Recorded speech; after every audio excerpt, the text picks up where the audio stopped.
ஓம் ஸ்ரீ குருபியோ நமக. நன்றாக குருவாழ்க, குருவே துணை. அன்பார்ந்த சித்தர் ஞான ஜோதிடம் நேயர்களுக்கு உங்களுடைய அபிமான ஜோதிடர் JMS சந்திரமௌலியின் பதிவு. இந்த பதிவு ராகுவை பற்றியது. சதய நட்சத்திரத்திலே கும்பராசியிலே இருக்கக்கூடிய ராகு ஜூன் 30ஆம் தேதி அவிட்ட நட்சத்திரத்துக்கு மாறுகிறார். அதாவது நவம்பர் 25 வரை 127 நாட்கள் இந்த அவிட்ட நட்சத்திரத்தில் கும்பத்தில் பயணிக்கிறார். நம்முடைய மகரத்துக்கு 2ஆம் இடம். 2ஆம் இடம்ங்கிறது என்ன?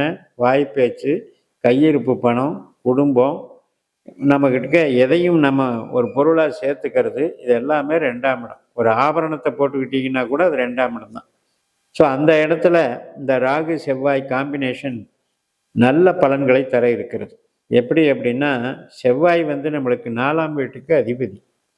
அப்போ ஒரு வீடு கட்டுறது, இடம் வாங்கிறது, இதுக்கெல்லாம் நல்லா இருக்குது. புதுசாக வாகனம் வாங்கிறது, வீட்டின் வருவாய் பெருக்கிறது. நிறைய பேர் பார்த்தீங்கன்னா காம்ப்ளெக்ஸ் கட்டி அல்லது வீடுகளை கட்டி வாடகைக்கு விடுவாங்க. அதன் மூலம் வருவாய். அதனால் இடம் மூலம், வீடு மூலம் வருவாய் தரக்கூடிய அமைப்பு பிரம்மாண்டமாக செய்ய போகுது. அது ரொம்ப நல்லா இருக்குது. இப்போ உங்களுக்கு உங்களுடைய ராசியிலேயே மகரத்திலேயே தான் செவ்வாயினுடைய நட்சத்திரம் அவிட்டம் இருக்கிறது.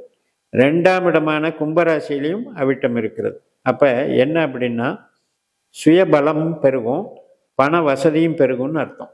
இந்த ரெண்டுக்குமே சப்போர்ட் பண்ணுற கிரகம் செவ்வாய்ங்கிறதுனால எதிர்பார்த்த காரியங்களை வெற்றி தருவதற்கு இந்த செவ்வாய் நட்சத்திரத்தில் வரக்கூடிய ராகு பிரம்மாண்டமான வகையில் பெரிய லெவலில் ஒரு கிஃப்டாக கொடுக்க போகுது.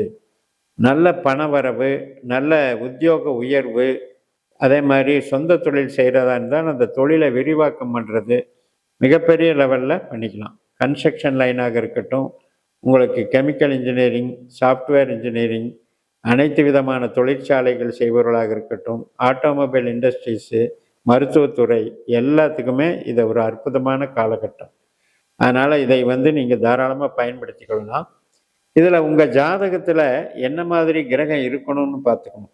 அதாவது நமக்கு 8ஆம் வீடு சிம்மராசி, 12ஆம் வீடு தனுசு ராசி.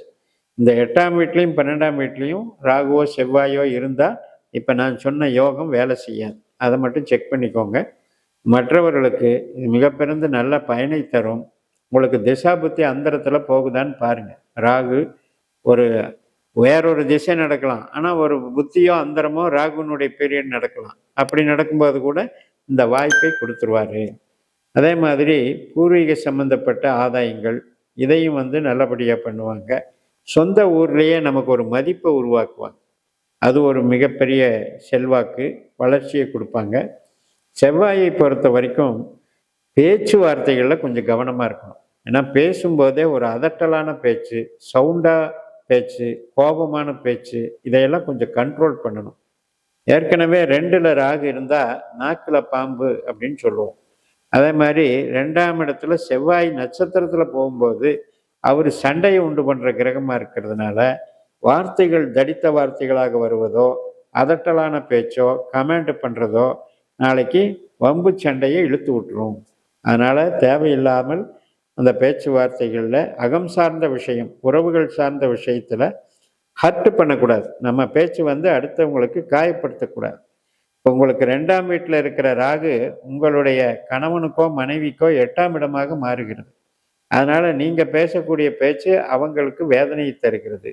ஸோ அந்த வகையில் திருமண உறவு, அண்ணன் தம்பி உறவு மற்றும் அனைத்து விதமான உறவுகளையும் பேச்சுவார்த்தைகளில் மிக மிக கவனம் தேவை. ஆரோக்கியத்திலையும் கொஞ்சம் பார்த்துக்கணும். ஏனென்றால் ராகு என்பது இப்போ நம்ம மூச்சு விடுறது, ஆஸ்துமா, இந்த மாதிரி லங்ஸு சம்மந்தப்பட்டது, அலர்ஜி சம்மந்தப்பட்டதெல்லாம் ராகு. அதே நேரத்தில் செவ்வாய்ங்கிறது தசைப்பிடிப்பு நோய்கள், இரத்த அணுக்கள் சம்மந்தப்பட்டது. ஸோ இந்த மாதிரி விஷயத்தில் கொஞ்சம் கவனமாக இருக்கணும்.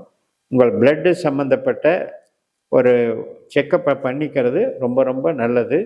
அதனால் மகரத்துக்கு இந்த சார மாற்றம், ராகுனுடைய சார மாற்றம் மிகப்பெரிய பிரம்மாண்ட யோகத்தை பொருளளவில் செய்கிறது. உத்தியோகத்தில் செய்கிறது, தொழிலில் செய்து, உறவுகளில் மட்டும் கொஞ்சம் விட்டு கொடுத்து போகணும்னு சொல்லி நிறைவு செய்கிறேன்.